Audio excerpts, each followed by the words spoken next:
Es un honor para mí estar con ustedes, hermanos.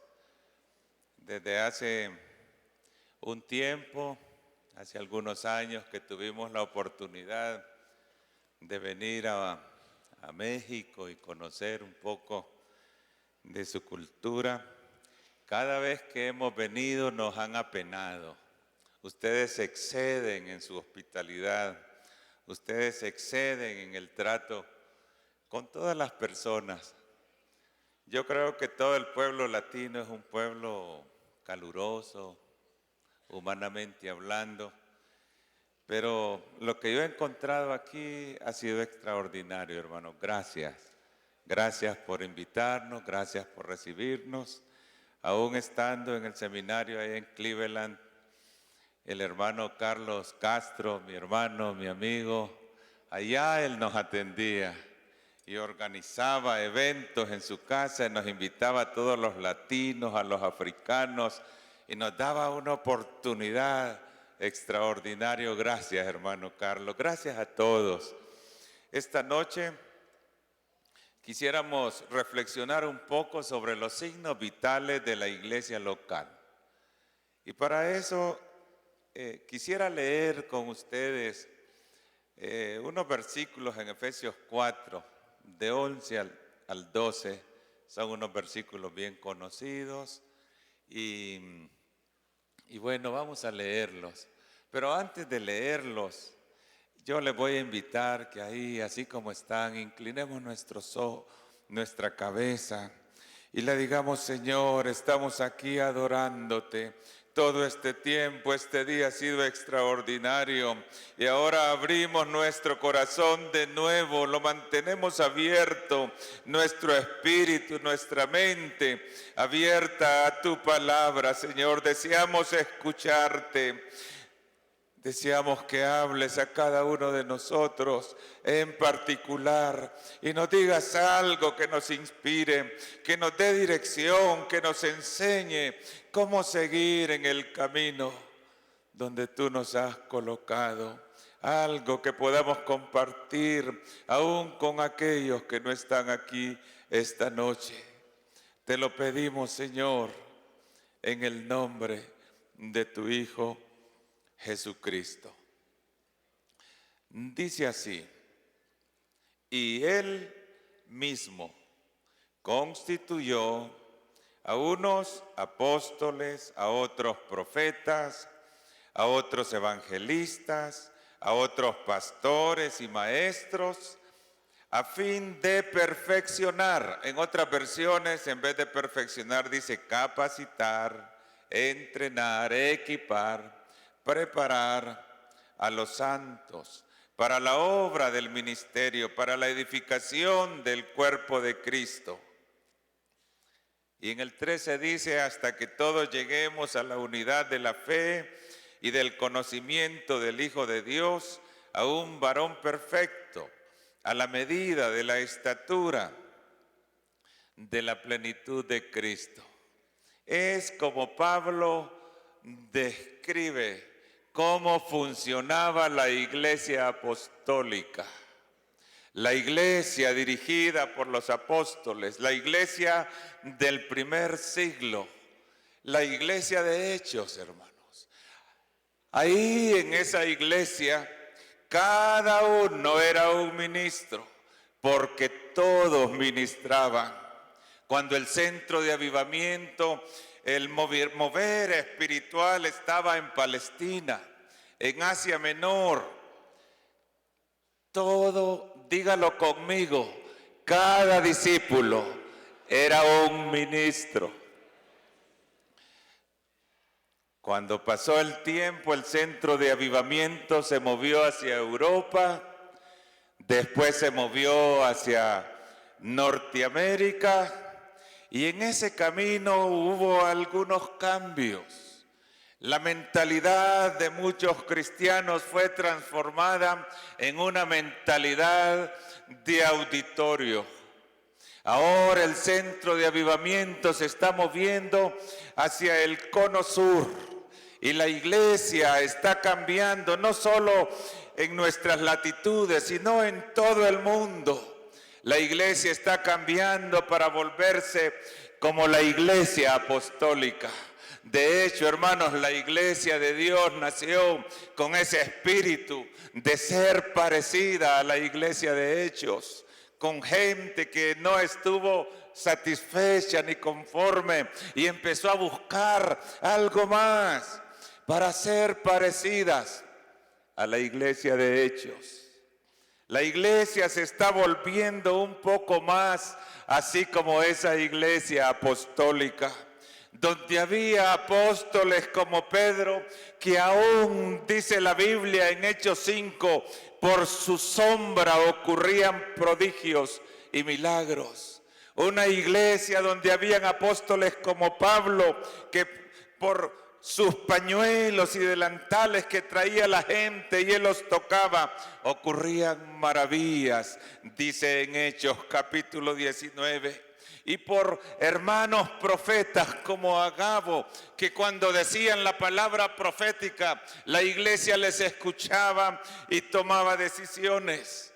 En esa iglesia, hermanos, habían diáconos que eran evangelistas, como Esteban, como Felipe, por cuyas señales y maravillas que Dios hizo a través de ellos, la comunidad entera fue revolucionada.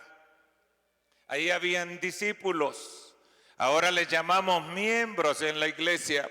Ahí habían miembros como Ananías, que cuando fueron inspirados por el Espíritu Santo puso sus manos sobre el gran apóstol Pablo, para que Pablo pudiese ver, dice en Hechos capítulo 9.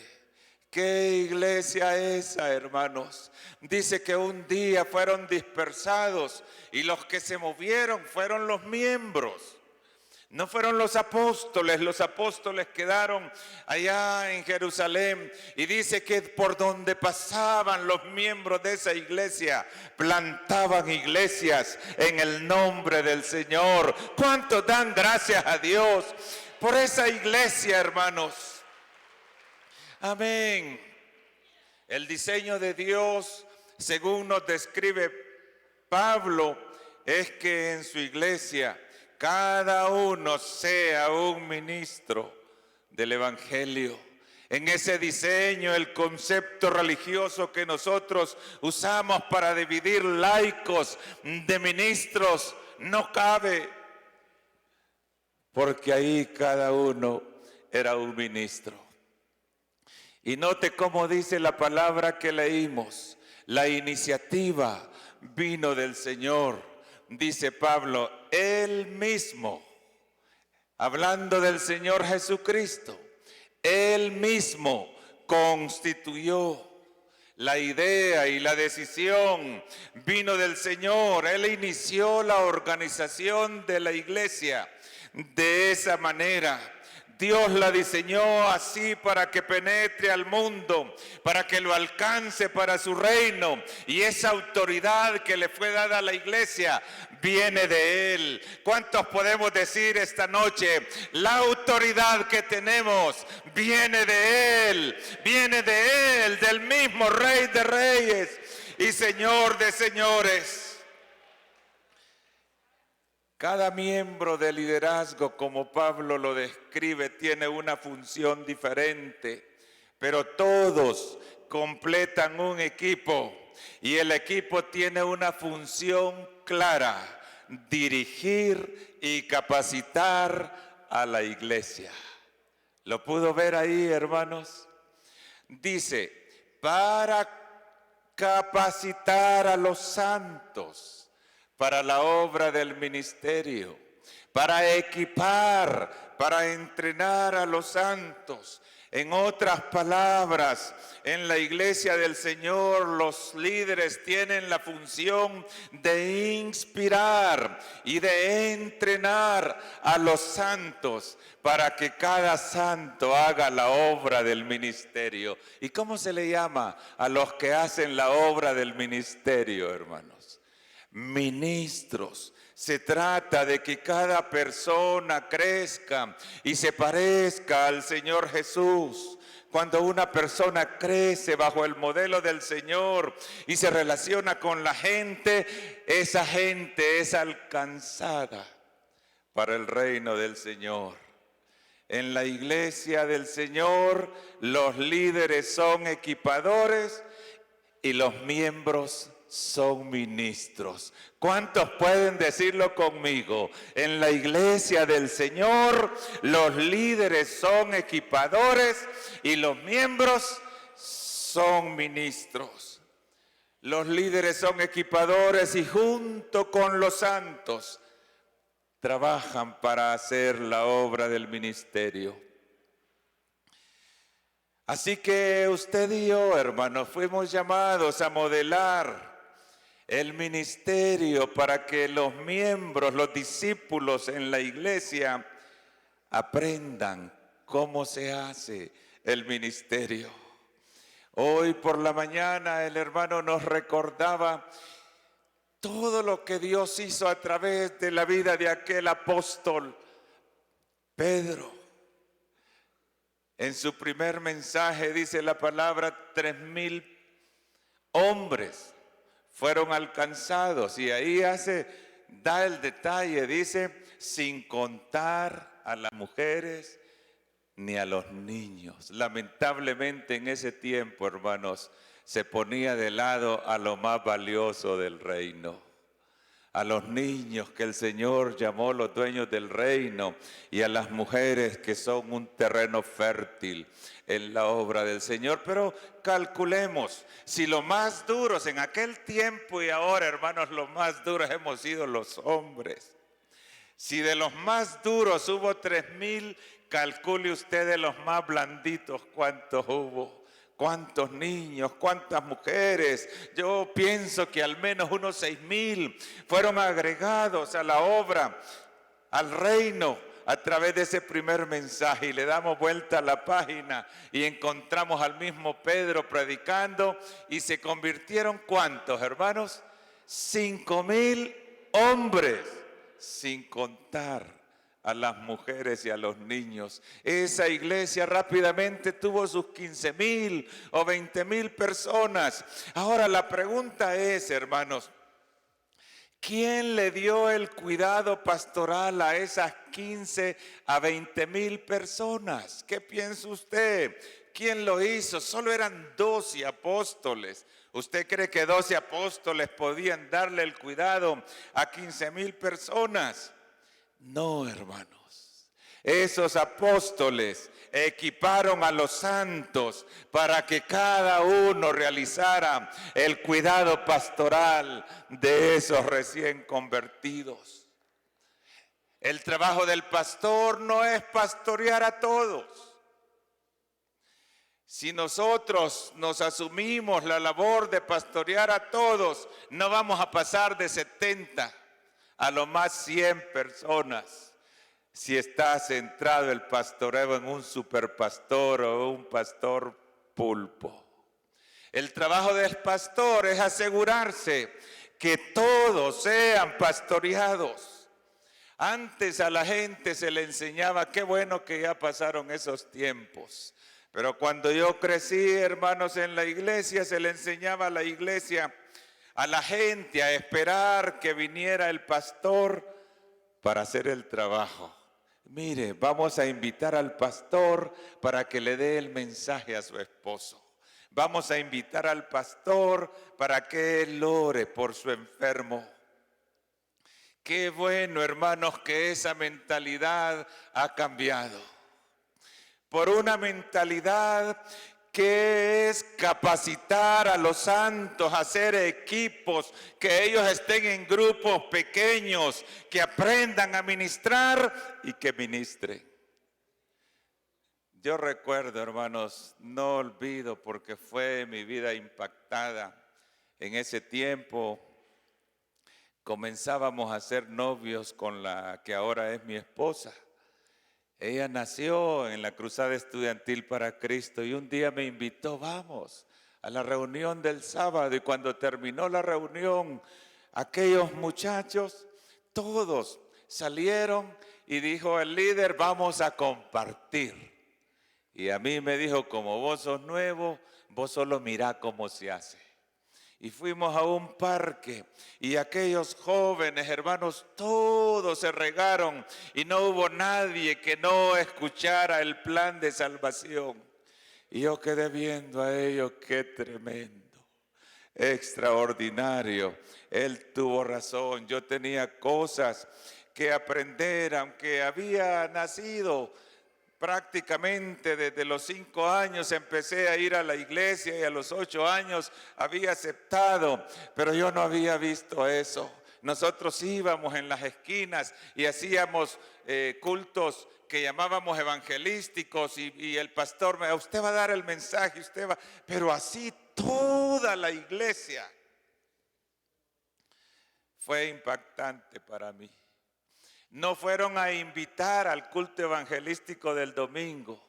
Yo vi jóvenes que oraron ahí, aquí usted puede abrir su corazón. Y hoy mismo yo vi manos y vi personas, hermanos, orando para recibir a Cristo ahí en las calles. Ese es el trabajo de toda la iglesia. Una sola persona no puede hacer lo que es el trabajo de toda la iglesia. Cada uno en la iglesia es la respuesta a las necesidades de muchos. Por eso es que Pedro, cuando habla de esta comunidad extraordinaria, dice, somos un linaje escogido, real sacerdocio, pueblo santo, separado, adquirido por Dios, para anunciar las virtudes de aquel que nos sacó de la oscuridad. ¿A quién se estaba refiriendo, hermanos? A toda la iglesia, a cada miembro. Y mire cómo dice, real sacerdocio. Él unió las dos posiciones más altas del liderazgo judío, reyes y sacerdotes. Y cuando Juan, después de algunos años de aprender, escribe el Apocalipsis, en Apocalipsis 1, 5 y 6 dice, al que nos amó y nos lavó y nos hizo reyes y sacerdotes. ¿Cuántos creen que cada uno en el cuerpo de Cristo somos reyes y somos sacerdotes? Tenemos una iglesia de sacerdotes y de reyes para Dios. En casi todos los documentos, no solo de la iglesia de Dios y de las iglesias, dice que creemos en el sacerdocio universal de los creyentes, pero solo es papel. Porque en la práctica, hermanos, hubo un cambio en relación a esa primera iglesia. Lo que dice aquí el apóstol Pablo es que en la iglesia cada santo tiene que preparar qué va a enseñar, cómo va a ministrar a otro, cómo orará, a quién le compartirá, y que el equipo de líderes debe enseñar a esos santos cómo hacer esa obra. Cada líder en la iglesia es un entrenador, un equipador, y cada discípulo es un ministro. Sí, hermanos. Los hermanos, los miembros de su iglesia y nuestras iglesias de Dios, del Señor, se van a equivocar cuando ellos vayan y hagan esa obra. Se van a parecer mucho a nosotros, porque así aprendimos, equivocándonos. Ha sido extraordinario. Yo creo que este día es histórico, hermanos, trascendente.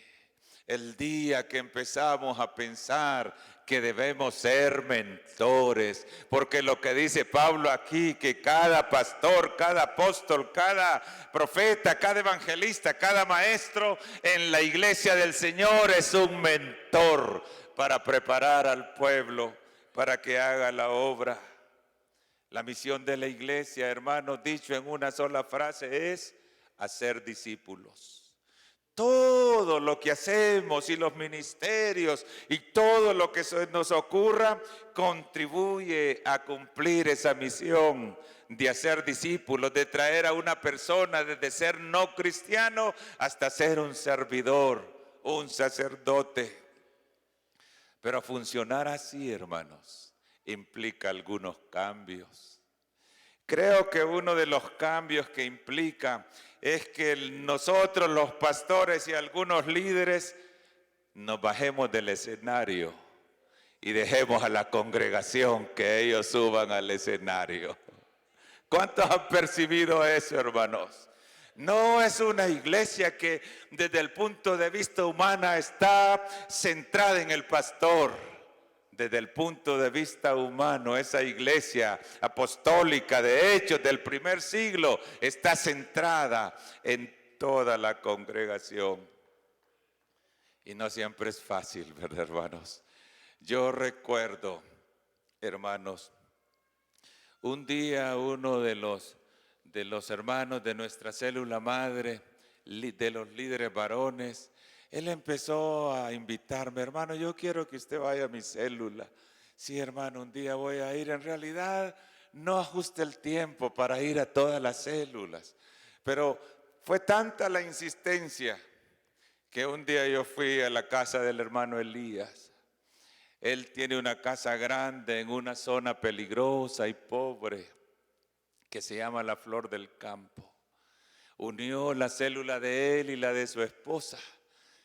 Y ahí había como 40 personas alegres. Yo llegué, algunos todavía no venían a la iglesia, pero eran de la iglesia. Y el hermano me dijo: yo quiero presentarle a lo más bonito y lo más importante que tenemos. Y me llevó en el sillón más bonito y más grande. Tenía a Jesucito. Él se llama Jesucito, me dijo. Era un niño de 11 años. Desde que nació con un problema en la columna y no podía mover sus extremidades inferiores. Y en público él dijo: él es el más importante aquí en nuestra célula. Y lo abrazamos, lo felicitamos y fue tremendo. Pero unos 3 meses después, Elías volvió a hablar conmigo y me dijo: hermano, yo quiero hablar con usted. Un viernes, culto de oración. Sí, hermano, al final del culto, y no pudimos.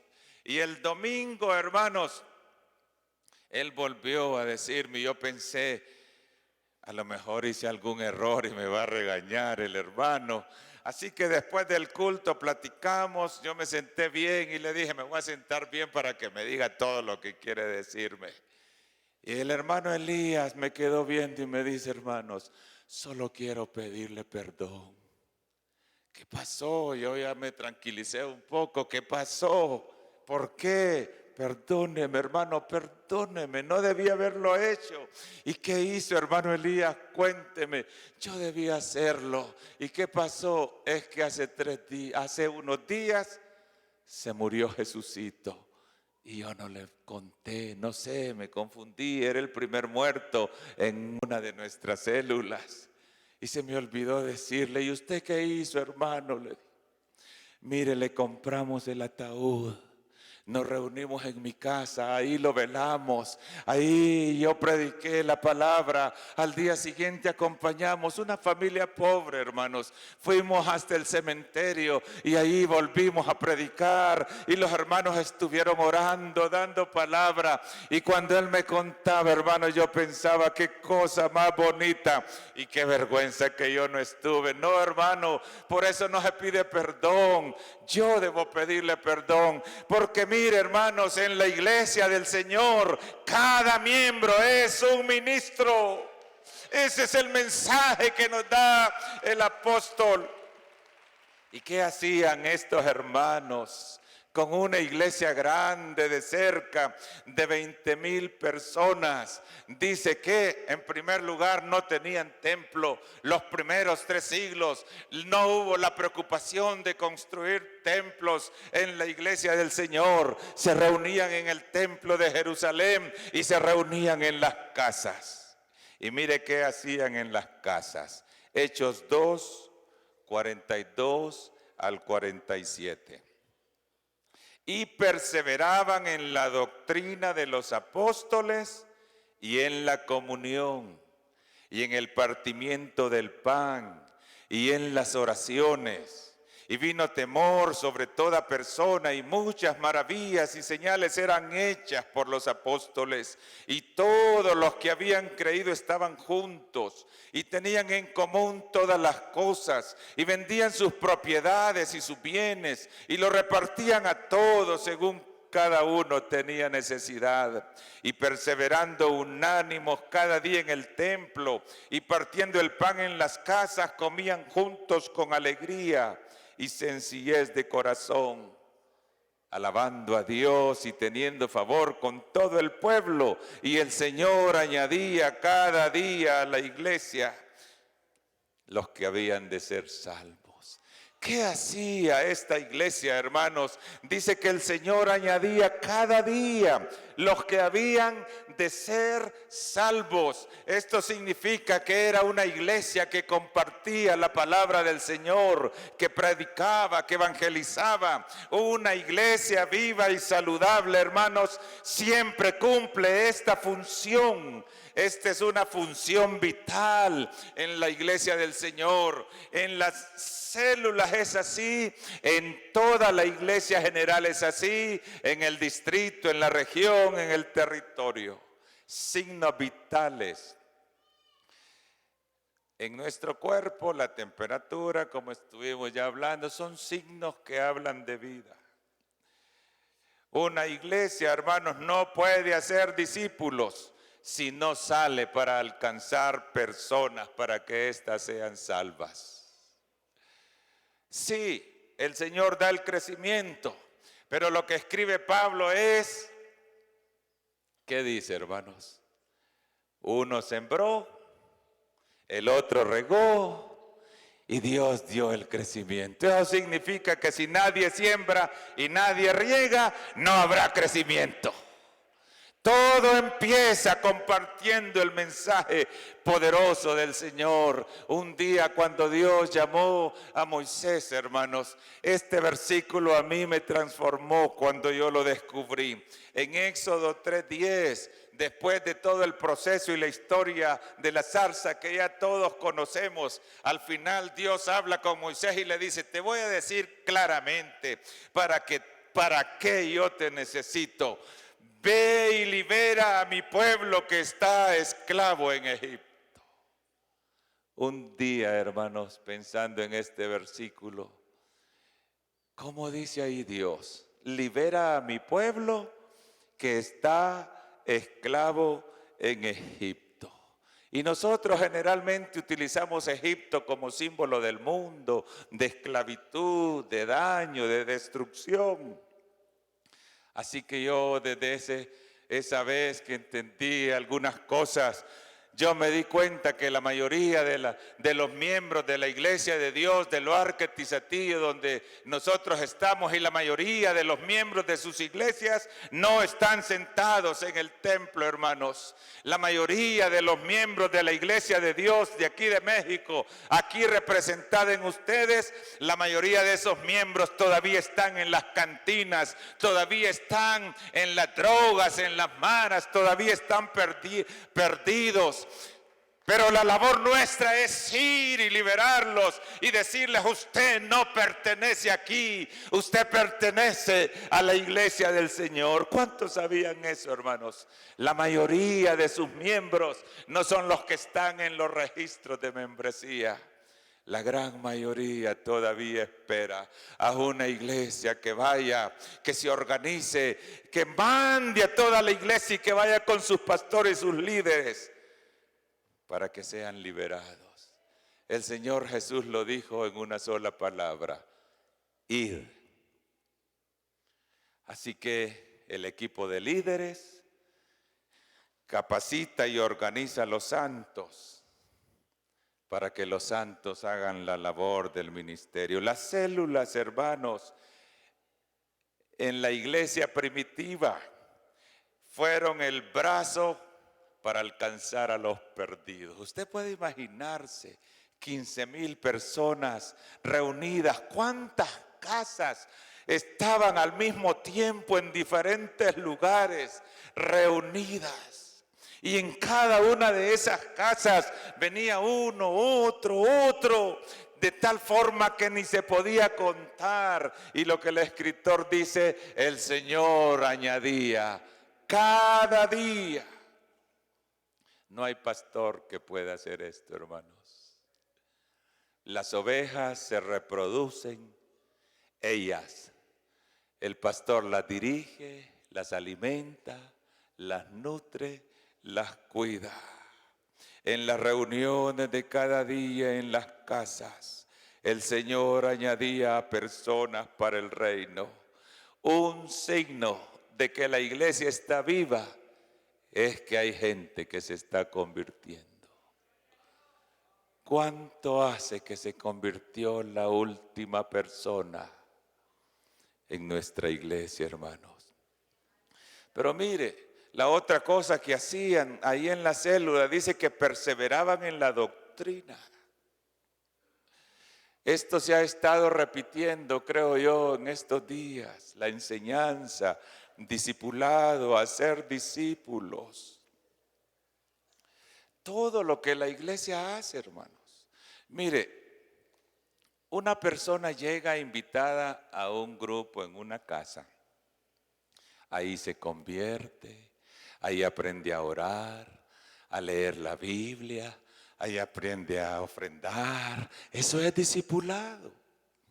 Y un día él va a la iglesia y ahí aprende a adorar corporativamente, ahí escucha que se trabaja con niños, que hay ministerios. Eso es discipulado. Todo lo que la iglesia hace es discipular personas, pero parte clave de ese proceso es la enseñanza. El Señor dijo, enseñándoles que guarden todo lo que os he enseñado. Cada cristiano debe pasar por el proceso. Algunos usan las 4C. Yo escuché por aquí, convertido, comunión, compromiso, contribución. O cada persona debe ser alcanzada, consolidada en la fe, discipulada y enviada. Esto es lo que dice la palabra. Entonces, hermanos, otro signo vital es la enseñanza, el discipulado. Y mire, ¿qué más dice? Bueno, ya borraron ahí el versículo. Dice que ellos se ayudaban, se servían unos a otros en sus necesidades. Esa iglesia era una iglesia que servía.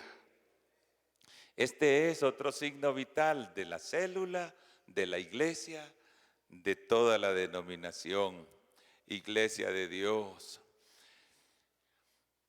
A mí me parece, hermanos, ustedes pueden no estar de acuerdo, pero desde hace tiempo yo he pensado que la iglesia progresivamente, sin darse cuenta y sin quererlo, empezó a funcionar diferente que esa iglesia de Hechos. Y una de las razones es que desarrolló una mentalidad de auditorio.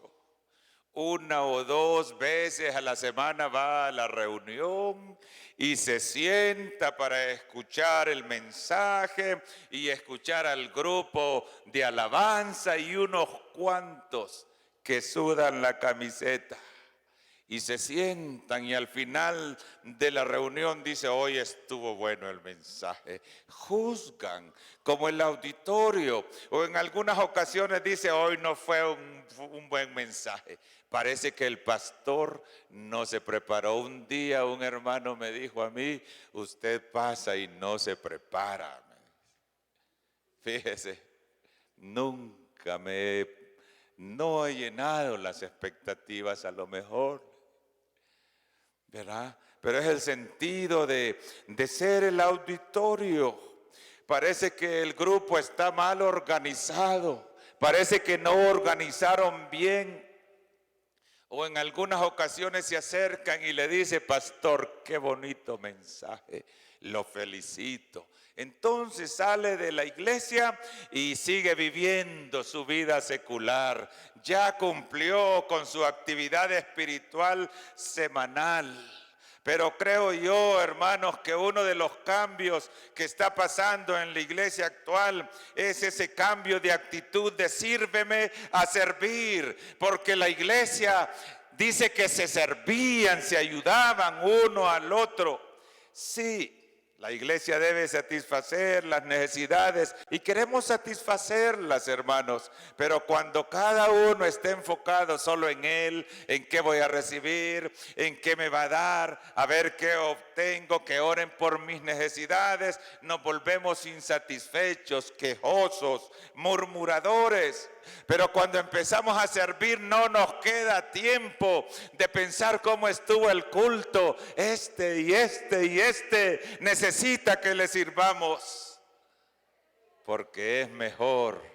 Porque dando, dijo el Señor, es como recibimos. El Señor recordó el mandamiento: ama a tu prójimo como a ti mismo. Entonces, hermanos, esa actitud de servicio, de generosidad, nos decía la hermana Ana Ruth, hace que nuestros graneros sean llenos con abundancia. La iglesia local, hermanos, se organiza para servir. El servicio es uno de los signos vitales de la iglesia. Por el trabajo de la iglesia fue que surgieron los hospitales. Busque la historia en salud, hermanos. Fueron las iglesias los que empezaron a organizarse para atender a los enfermos. Florence Nightingale, una cristiana, sirviendo. Ahí nació la carrera de enfermería y ella influyó, inspiró al iniciador de la Cruz Roja. El grupo de reflexión bíblica que organizó Wesley fue el iniciador de la revolución industrial, de la lucha contra el trabajo infantil y contra la esclavitud. La iglesia desde que nació ha estado sirviendo, y qué bueno que todavía, hermanos, estamos sirviendo. Eso pasa en la célula, eso pasa en la iglesia. Y eso está pasando en la Iglesia de Dios en México, como vimos lo que se está haciendo. Esos no son inventos nuevos, eso es lo que hacía la iglesia. ¿Qué más dice que tenían? El versículo que leímos dice que persistían en la comunión y en el partimiento del pan. Comunión, hermanos. Mire, cuando estamos en reuniones generales, nosotros somos impactados a la distancia por el que predica. Y eso es extraordinario y parte de las bendiciones. Pero cuando estamos en la comunión de un grupo pequeño, somos impactados de cerca por lo que Dios está haciendo en la vida de los hermanos. Se producen cambios, hermanos, que nos unen. Por eso dicen que la iglesia que crece, crece en pequeño. Una noche, hermanos, yo duermo bien. Cuando me acuesto rapidito entro en coma y mi esposa es más piedra. No, se duerme a cualquier hora y duerme profundamente. Pero esa noche, como a las 11:30, sonó el teléfono y volvió a sonar y mi esposa lo contestó. Y yo medio dormido, solo escuché que ella dijo: no se preocupe, por eso él no está cansado y tampoco está dormido. Así que me despertó y me dice: te llaman. Mataron a Cristóbal, me dice. Así que cuando yo contesté el teléfono: ¿qué pasó, hermano? Hermano, nos mataron a Cristóbal, me dijo el hermano. ¿Y qué pasó? Bueno, el hermano era uno de los líderes de la célula. Crecimos juntos en una iglesia allá en un lugar pobre. Él se casó, se separó de su esposa y anduvo errante. Y un día llegó a nuestra iglesia y de nuevo empezó a vivir y a servir.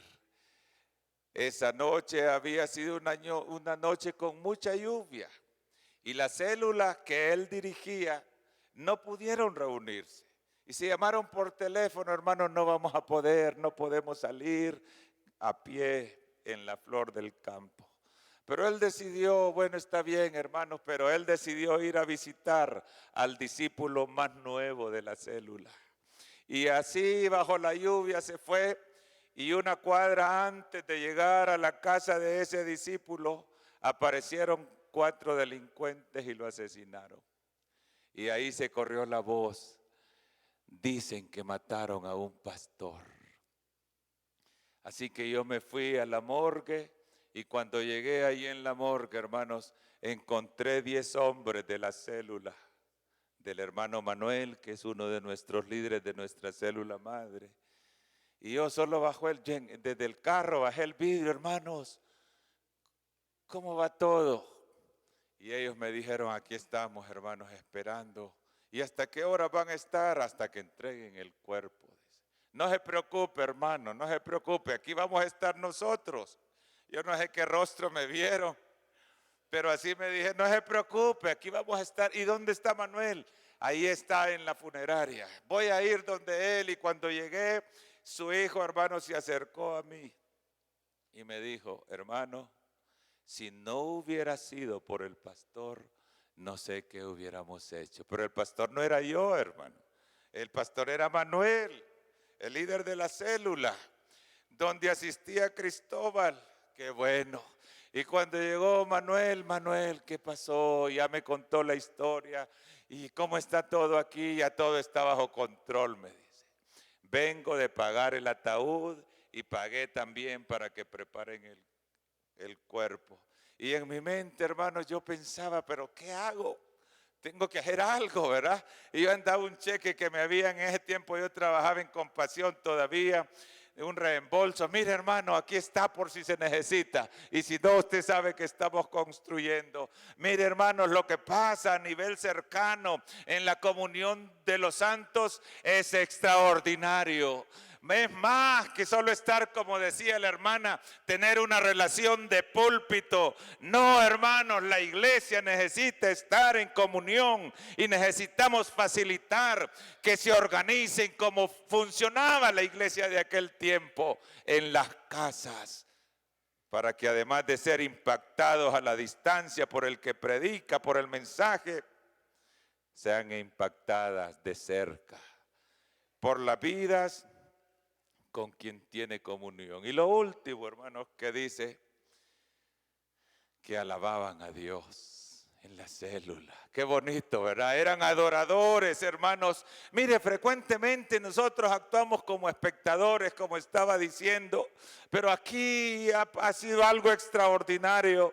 Yo me he estado gozando, se ha estado exaltando al Señor, hermanos, porque mire, la adoración, el centro de la adoración y la audiencia para la iglesia y para nosotros, la única audiencia es Dios. Todos los que estamos acá somos parte del coro. Los hermanos nos dirigen y todos levantamos la mano y adoramos al Rey de Reyes y Señor de Señores. Él es la audiencia. Lo que nos importa es que le guste a Él, que le exalte a Él. En el reino, en la iglesia, todo es acerca de Jesucristo. Es por causa de Él, es para Él. Todo es acerca de Él. Así que estos son signos vitales de la iglesia. Evangelismo. A mí, hermanos, desde que yo no había escuchado, pero los hermanos de la red de multiplicación con quien ustedes y toda la iglesia hemos hecho una alianza estratégica, usan la palabra pescar, pesca, para hablar de los signos vitales: predicación, enseñanza, servicio, comunión, adoración. Esos son los signos vitales. Dígalo conmigo: pesca. Eso es lo que se hace en la célula y eso es lo que se hace en la iglesia. ¿Por qué no damos gracias al Señor por eso, hermanos? El modelo es la iglesia apostólica del primer siglo. ¿Cuántos nos alegramos porque tenemos un modelo, hermanos? ¿Por qué no nos ponemos en pie esta noche? Y le damos gracias al Señor. No tenemos que hacerlo todo nosotros. Si entrenamos y capacitamos, tendremos un grupo grande de ministros. Te damos gracias, Señor, en esta noche. Gracias por tu presencia.